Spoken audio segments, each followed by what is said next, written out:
레위기 27장은 소원에 대한 말씀으로 끝을 맺습니다. 저는 이 장을 보면서 로마서 12장이 생각이 났습니다. 로마서 11장까지 어떻게 예수를 믿는 사람이 의롭게 되는가, 의로워지는 방법을 사도 바울이 쭉 설명을 하거든요. 그리고 나서 12장 1절에 뭐라고 말하냐면, 즉 예수 그리스도를 통해서 의롭게 된 사람들이여, 형제들아 내가 하나님의 모든 자비하심으로 너희를 권하노니 너희 몸을 하나님이 기뻐하시는 거룩한 산 제물로 드리라. 이는 너희의 드릴 영적 예배니라. 레위기가 예배에 대한 매뉴얼 북입니다. 하나님을 어떻게 하면 예배할 것인가, 그리고 어떻게 하면 바른 예배를 하나님께 할 것인가, 그거에 대해서 자세하게 설명해 주고 있는 책이 바로 레위기입니다. 자, 그렇다면 지금까지 그 모든 예배에 대해서 잘 들었어요? 어떻게 하면 하나님과 화목하게 하는지 제사법에 대해서도 배웠습니다. 하나님과의 관계를 위해서 어떻게 정결해야 되는지 다 배웠습니다. 그러면 이제 어떻게 해야 됩니까? 그대로 살아야 되는 거죠. 그게 뭡니까? 헌신입니다. 내가 하나님 앞에 말씀대로 살겠습니다. 그것이 바로 헌신인데, 오늘 그 헌신에 대한 이야기를 하나님 앞에 내 몸을 드린다든지 내 밭을 드린다든지 내 소유물을 드린다든지 하는 것으로 어떻게 하나님께 드릴 것인가에 대해서 설명하면서 그 헌신의 정신을 우리에게 설명해 주고 있다는 것이죠. 자, 이것을 누구에게 말합니까? 제사장뿐만 아니라 2절에 보면 이스라엘 모든 자손에게 이 말씀을 하는 거예요. 그러니까 헌신이라고 하는 것은 목사만 하는 게 아니고, 또는 특정한 교회를 위해서 헌신하는 사람들, 직분자만 하는 게 아니고 모든 사람이 다 헌신하는 것이다 라고 말씀하는 것이죠. 그래서 사람이 헌신하고자 했습니다. 자, 그런데 헌신할 때요, 하나님께서는 이미 레위 사람을 헌신된 사람으로 특별히 구별해 놓으셨습니다. 제사장은 제사하는 사람들로 특별히 구별해 놓으셨습니다. 그리고 보니까 성막에서 돕는 여자분들도 있었던 것 같고요. 그리고 나중에 보면은 가나안 정복해서 들어갔을 때 기브온 사람들이 성막을 위해서 성막에서 쓰이는 나무를 팬다든지 하는, 물을 기는다든지 그런 일들을 한 것을 알 수 있습니다. 그런데 그럼에도 불구하고 나는 내 일상의 일에서 1년을 떼어놓든지 아니면 6개월을 떼어놓든지 아니면 어떤 일정 기간 혹은 내 평생을 하나님 앞에 드리기를 원합니다 라고 하나님 앞에 헌신할 수 있습니다. 그럴 때 하나님은 헌신하게 하신다는 것이죠. 여러분, 우리 몰몬교 교도들 아시죠? 몰몬교 교도들 보면은 저희가 대학 때 다닐 때만 해도 요즘은 어떤지 잘 모르겠습니다만 그 영어 가르쳐 준다고 많이 꼬셨어요. 이제 포교의 방법 중에 하나가, 그래서 어떤 이 백인의 아주 말쑥하고 멋진 남자들, 여성들도 물론 왔습니다만, 까만 바지에다가 흰 셔츠, 그리고 머리도 너무너무 이제 이렇게 말쑥해요. 깔끔해요. 그런 사람들이 한 2명씩 짝을 지어 다니면서 몰몬경을 들고 그다음 대학생들에게 포교했습니다. 그래서 그 영어 배우겠다고 이제 몰몬교 사람들한테 쫓아간 사람도 꽤 있었습니다. 안식교도 마찬가지죠. 안식교도 이제 SDI라고 해서 그 안식교에서 운영하는 그 영어 학원이 있었거든요. 근데 그러한 것이 유명해서 사람들이 거기에 가서 영어도 배우고 그랬던 적이 있습니다. 근데 그 몰몬교에 그렇게 헌신한 청년들 있잖아요. 그러한 청년들이 2년씩 그렇게 헌신하는 거죠. 자기는 하나님을 위해서 내가 헌신하겠습니다. 그래가지고 한국에도 오고 다른 제3세계에도 가서 포교하면서 선교하면서 그 시간들을 보냅니다. 헌신의 시간들을 보내는 것이죠. 여러분들도 헌신한 적이 있으십니까? 하나님, 나한테 이걸 해주시면, 하나님께서 나의 소원을 들어주시면, 나의 기도를 응답해 주시면 내가 내 몸을 바치겠습니다. 또는 내 물질을 바치겠습니다. 아니면 내 장래에 하나님 위해서 이렇게 살겠습니다. 내 미래를 하나님께 드리겠습니다. 그런 소원을 하나님께 드릴 수 있는 것이죠. 그런데 우리가 화장실 들어갈 때의 마음하고 화장실 갔다가 나올 때의 마음이 다릅니다. 이게 뭐 사람이 다 그래요.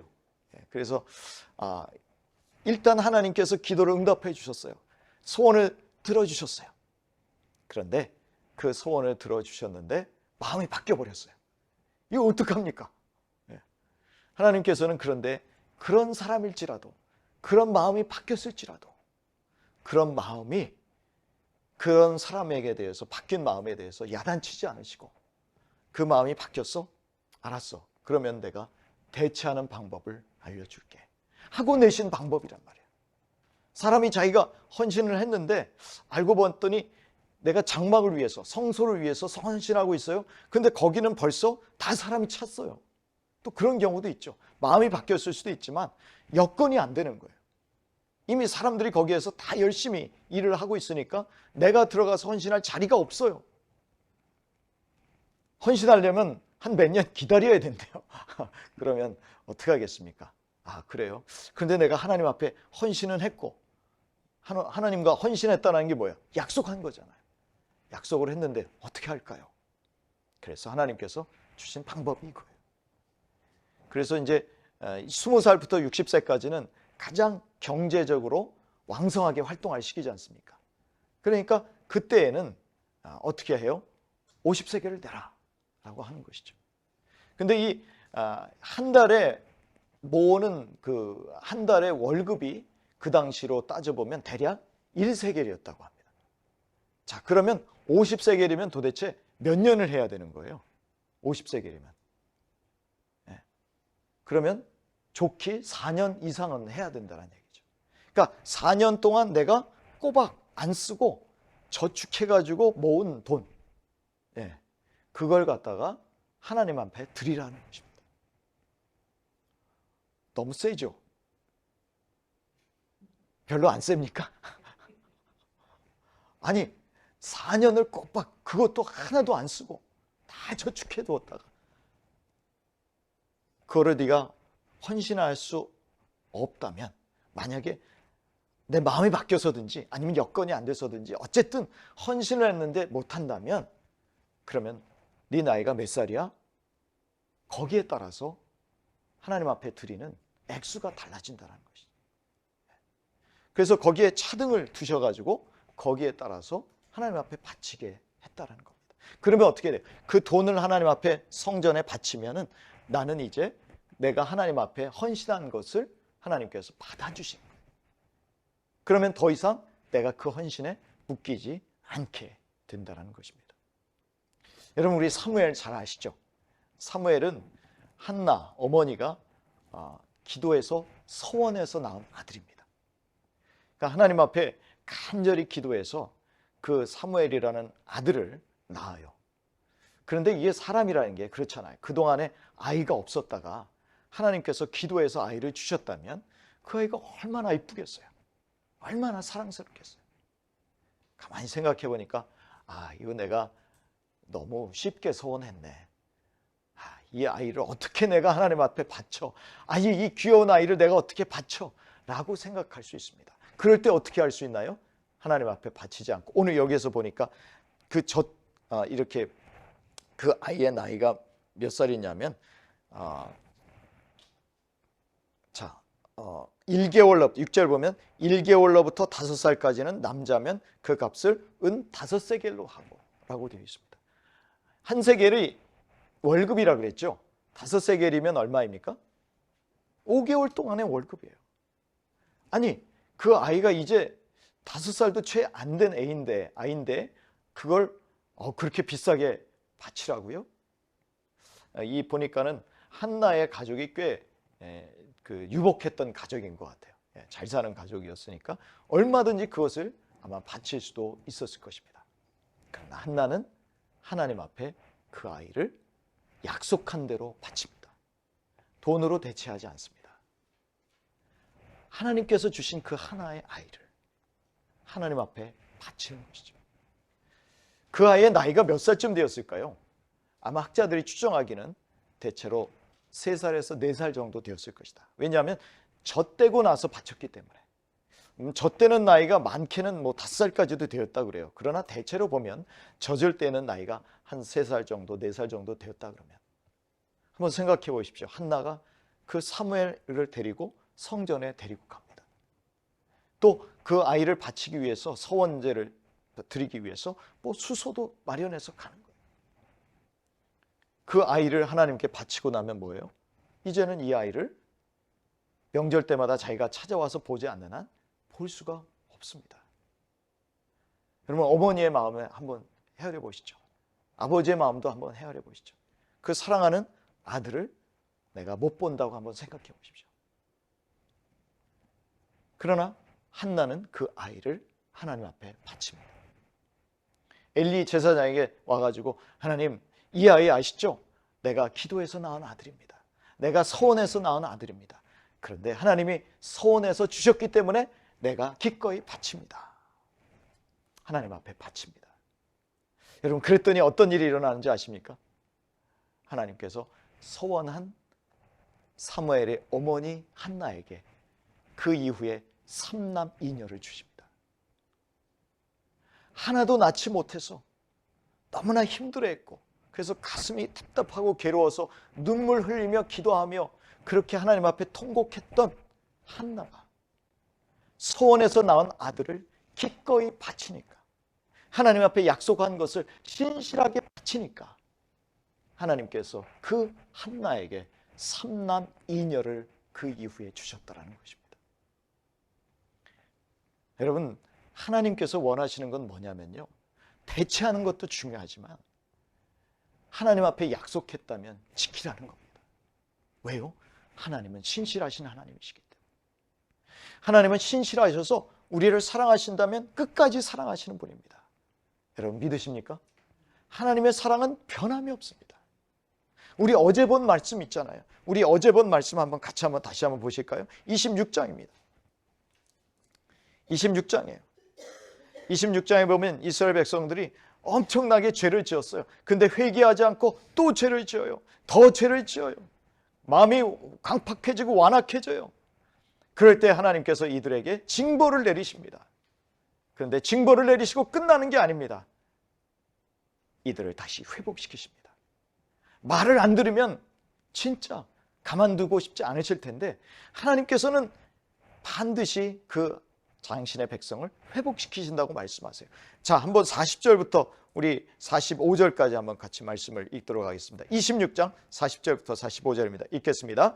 그들이 나를 거스른 잘못으로 자기의 죄악과 그들의 죄악의 자업을 자복하고 또 그들이 내게 대항함으로 나도 그들에게 대항하여 내가 그들을 그들의 원수들의 땅으로 끌어갔음을 깨닫고 그 할례 받지 아니한 그들의 마음이 낮아져서 그들의 죄악의 형벌을 기쁘게 받으면 내가 야곱과 맺은 내 언약과 이삭과 맺은 내 언약을 기억하며 아브라함과 맺은 내 언약을 기억하고 그 땅을 기억하리라. 그들이 내 법도를 싫어하며 내 규례를 멸시하였으므로 그 땅을 떠나서 사람이 없을 때에 그 땅은 황폐하여 안식을 누릴 것이요 그들은 자기 죄악의 형벌을 기쁘게 받으리라. 그런즉 그들이 그들의 원수들의 땅에 있을 때에 내가 그들을 내버리지 아니하며 미워하지 아니하며 아주 벌하지 아니하고 그들과 맺은 내 언약을 폐하지 아니하리니 나는 여호와 그들의 하나님이 됨이니라. 내가 그들의 하나님이 되기 위하여 민족들이 보는 앞에서 애굽 땅으로부터 그들을 인도하여 낸 그들의 조상과의 언약을 그들을 위하여 기억하리라. 나는 여호와이니라. 아멘. 하나님은 어떤 분이냐면 아무리 잘못했어도 끝까지 하나님이 그들의 백성과 맺은 언약을 기억하신다는 거예요. 누구 때문에? 그 조상 아브라함과 이삭과 야곱과 그 맺은 언약은 영원히 변함이 없다라는 것이죠. 우리 찬송가에 이런 가사가 있습니다. 내 주와 맺은 언약은 영불변하시니 그 나라 갈 때까지 늘 보호하시네. 아멘. 하나님께서는요, 한 번 맺은 언약을 영원히 지키십니다. 절대로 잊어버리지 않으십니다. 그 하나님이 그 언약을 기억하시기 때문에 하나님께서 반드시 그 백성이 죄악 중에서 쫓겨났을지라도 형벌을 받을지라도 언젠가는 다시 한번 그들을 회복시키신다는 거예요. 그 신실하신 하나님이시기 때문에, 약속은 반드시 지키시는 하나님이시기 때문에 우리에게 요구하는 게 뭡니까? 그렇기 때문에 너희도 약속했으면 지켜라. 왜냐하면 하나님이 신실하신 하나님이시니까. 왜냐하면 너희는 내가 구별해서 나 닮은 하나님의 자녀가 되기 위해서 내가 특별히 뽑았잖아. 내가 특별히 구별해서 선택했잖아.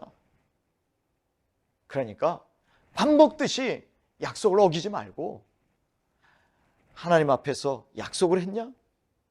그렇다면 지켜라. 너에게 손해가 날지라도 지켜라.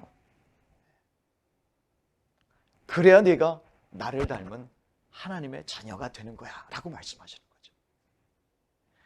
이것이 하나님께서 서원을 주시면서 우리에게 주시는 메시지라고 하는 겁니다. 우리 입다라는 사람을 압니다. 입다라는 사사가 있어요. 이 사람은 서원을 해놓고 낭패를 본 사람입니다. 이 입다라는 사람은요, 이스라엘의 사사예요. 그런데 사사는 무슨 뜻이냐면 재판관이라는 뜻입니다만, 근데 사사라는 말은 한마디로 이스라엘의 지도자였었다라는 것이죠. 왕이 있기 전에 사사가 있었어요. 사무엘은 마지막 사사이기도 했습니다. 근데 입다라는 사람이 전쟁에 나가면서 하나님 앞에 서원을 해요. 뭐라고 서원을 하냐면은, 하나님, 내가 전쟁에서 이기고 돌아오면은 그 이기고 나올 때 나를 제일 먼저 맞이하는 사람을 내가 하나님께 제물로 드리겠습니다. 번제로 드리겠습니다. 자, 한번 같이 찾아보겠습니다. 사사기 11장 우리 같이 한번 찾아보겠습니다.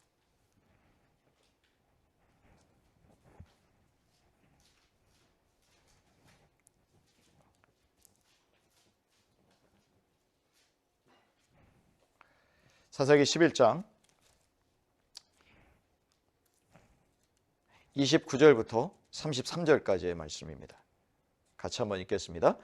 이에 여호와의 영이 입다에게 임하시니 입다가 길르앗과 므낫세를 지나서 길르앗의 미스베에 이르고 길르앗의 미스베에서부터 암몬 자손에게로 나아갈 때에 그가 여호와께 소원하여 이르되 주께서 과연 암몬 자손을 내 손에 넘겨주시면 내가 암몬 자손에게서 평안히 돌아올 때에 누구든지 내 집 문에서 나와서 나를 영접하는 그는 여호와께 돌릴 것이니 내가 그를 번제물로 드리겠나이다 하니라.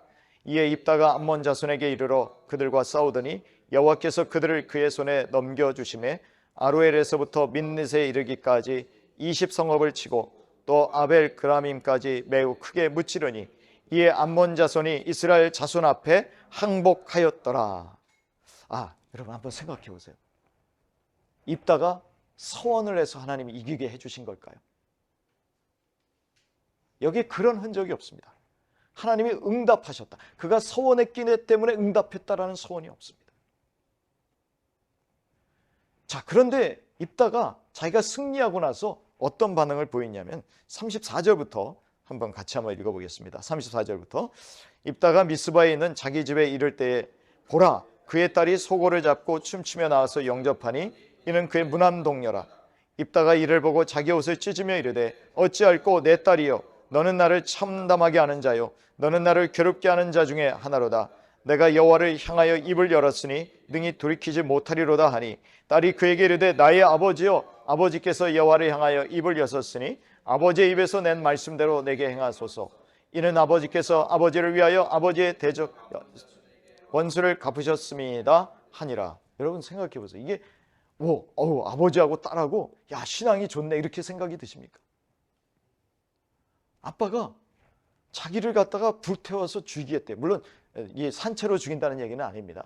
죽인 다음에 그 딸을 태워서 번제로 드리겠다는 거예요. 여러분, 번제로 드리는 것을, 사람을 인신제사를 드리겠다는 건 하나님이 원하십니까? 원하지 않습니까? 원하지 않습니다. 우리가 레위기에서도 살펴봤지만 몰렉 신에게 제사를 드리지 말라고 분명히 말씀하셨습니다. 몰렉 신에게 제사한다는 건 인신제사잖아요. 하나님은 사람을 제물로 드리는 것을 싫어하세요. 혐오하세요. 혐오한다라는 말이 뭐냐면 토에바예요. 토에바. 토나와 그런 뜻입니다. 근데 히브리 말하고 우리하고 비슷한 데가 있어요.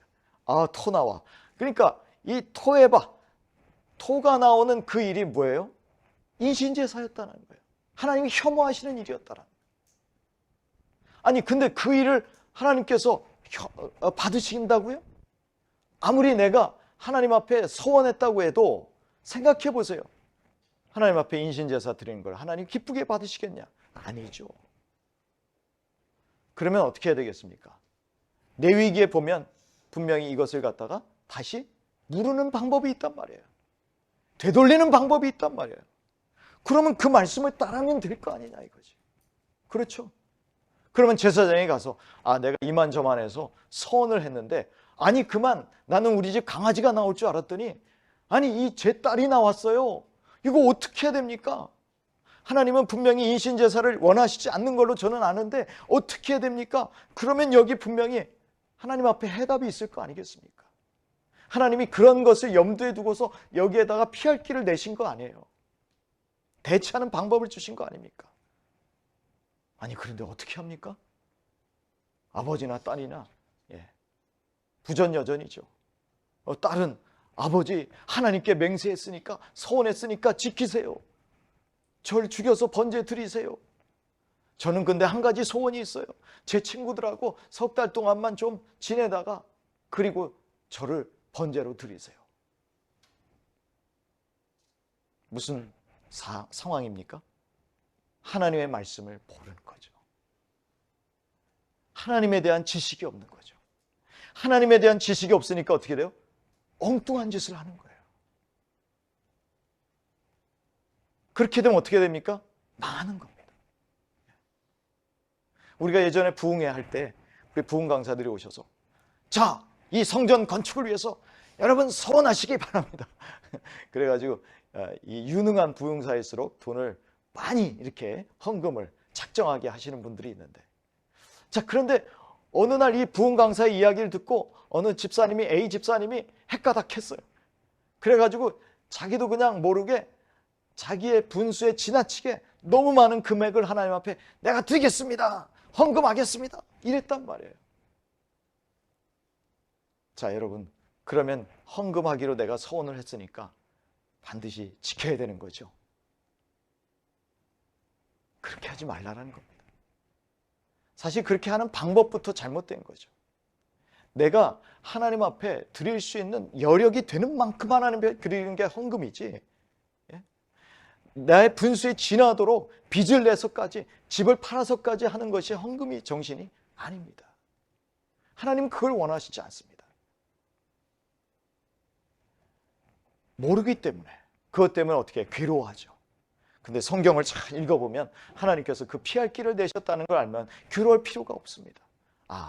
내가 너무 지나치게 했구나. 하나님 죄송합니다. 내가 헌금한 금액이 이 정도지만 나의 분수에 맞게 하나님 앞에 드리겠습니다.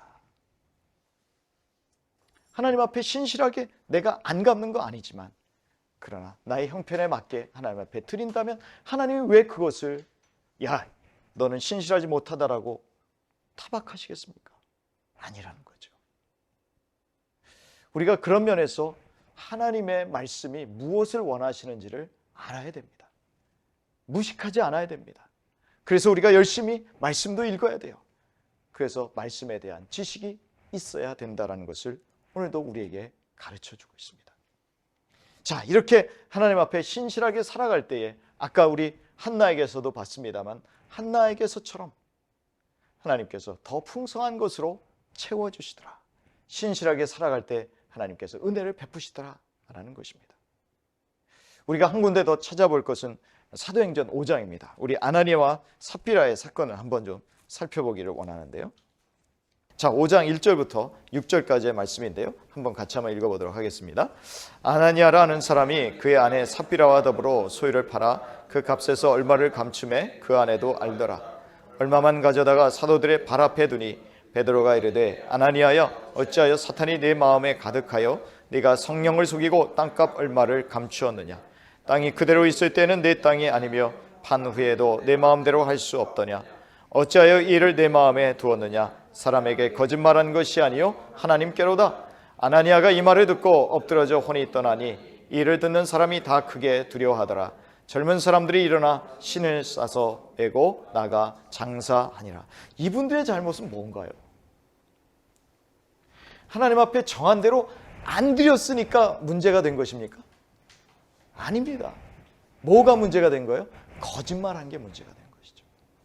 하나님을 속이려 했다는 게 문제가 된 것입니다. 정직하기만 하면 됩니다. 하나님은 생각해 보니까 이렇게 하면 안 될 것 같아요. 내 둘째도 대학 보내야 되는데 첫째 딸도 내가 시집 보내야 되는데 이거 내가 너무 과했습니다. 하나님 죄송합니다. 좀 줄이겠습니다. 그러면 되는 거예요. 근데 뭐예요? 거짓말했다라는 거죠. 하나님께서 그 부분에 대해서 네가 어떻게 성령을 속일 수 있느냐 라면서 하나님이 아나니야 너 죽지만 나중에 삽비라도 부인도 들어와서 정직하게 얘기하면 되는데 이게 다 전부니? 그러면 아닌데요. 사실은 저희가 좀 여차여차해서 조금 남겨놨습니다. 그러면 되는데 그저 체면 때문에 나도 헌신한다는 거 보여주는 것 때문에 과시하고 싶은 마음 때문에 거짓말한 것이 화근이 되어서 이렇게 둘 다 즉사하게 되는 일들이 벌어지게 된 것입니다. 우리가 하나님 앞에 은혜 받고 헌신하려고 하는 마음이 있다는 건 너무나 귀한 것입니다. 여러분 헌신한 그런 마음이 있으면 마음이 뜨거워서 헌신하는 마음이 있으면 우리 나중에 우리 모르겠어요. 살다 보면은 우리 최원자매나 또 우리 또 종신 형제나 또 우리 은사 형제님이나 또 나중에 주여 아무래도 내가 이렇게 사는 거는 아닌 것 같습니다. 저도 어디 가선가 선교 좀 하고 싶습니다. 선교하는 사람이 되겠습니다. 소원할 수도 있습니다. 다 아멘을 안 하시네. 모르는 거죠. 사실 그런데 만약 내가 그렇게 소원하게 헌신하겠습니다 라는 마음이 있더라도 그러나 상황이 바뀔 수도 있고 또한 마음이 바뀔 수도 있고 그런 상황이 될 수도 있다는 것입니다.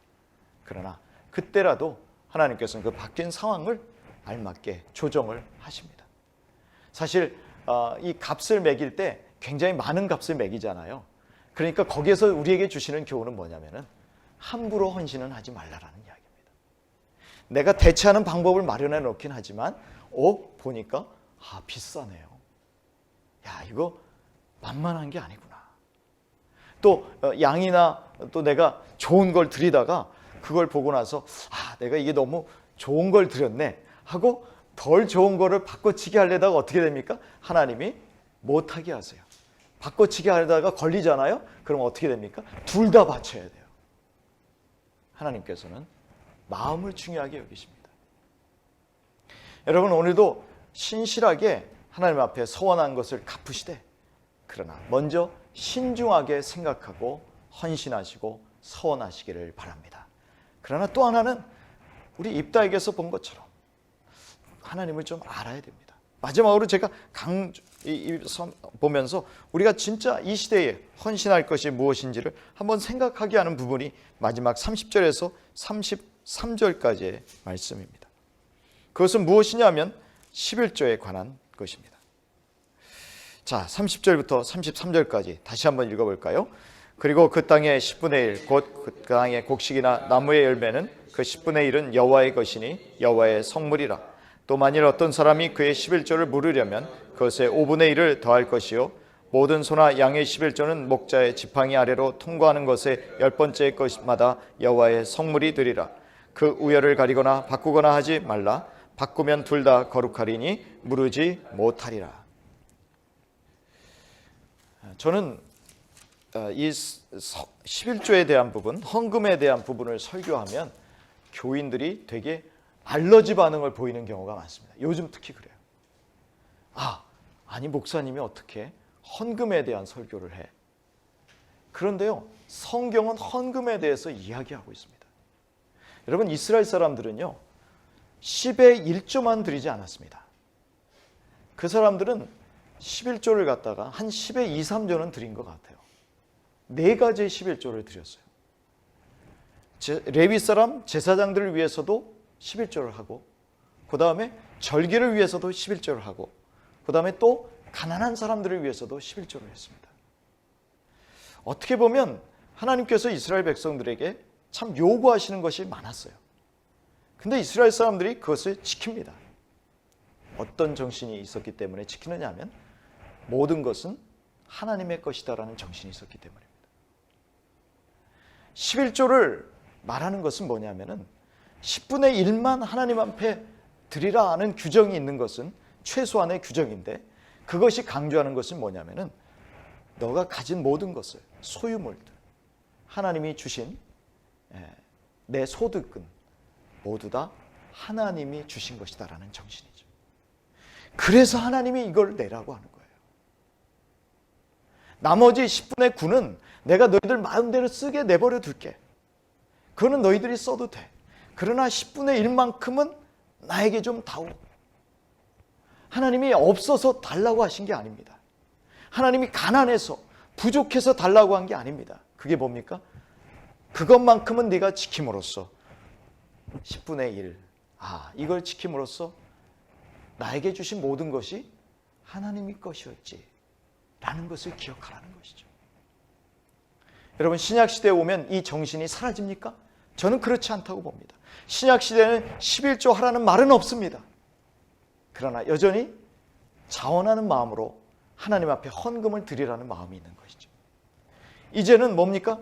하나님 앞에 은혜에 감사해서 지옥불에 떨어질 나를 구원하셔서 하나님의 자녀 삼아주시고 영원한 하나님 나라의 기업을 잇게 하시는 그 하나님께 너무나 은혜에 감사해서 사실은 10분의 1만 드리는 것이 하나님 이건 너무 때가 적어요 라는 차원으로 가라는 거죠. 겨우 어떻게든지 내가 이 10분의 1만은 반드시 드려야 돼, 이건 하나님의 거야 라는 그 차원이 이제는 한 단계 더 풍성해져서 나에게 모든 것을 주시고 영원한 생명을 주시고 내가 이 세상에 살아갈 모든 것을 허락하시는 하나님 앞에 내가 더 헌신해야 되지 않겠어 라는 마음을 갖는 게 신약시대의 헌금의 정신이라는 것입니다. 그래서 아까운 마음으로 드리는 게 아니라, 인색한 마음으로 드리는 게 아니라 내가 풍성한 마음으로, 기꺼운 마음으로 드리는 것이 신약시대의 헌금의 정신이었다라는 것입니다. 여러분, 하나님 앞에 드리는 것을 아까워하지 마시기를 바랍니다. 레위기가 끝나면서 이 헌신의 11조에 대한 것을 마지막으로 이야기를 하고 끝내요.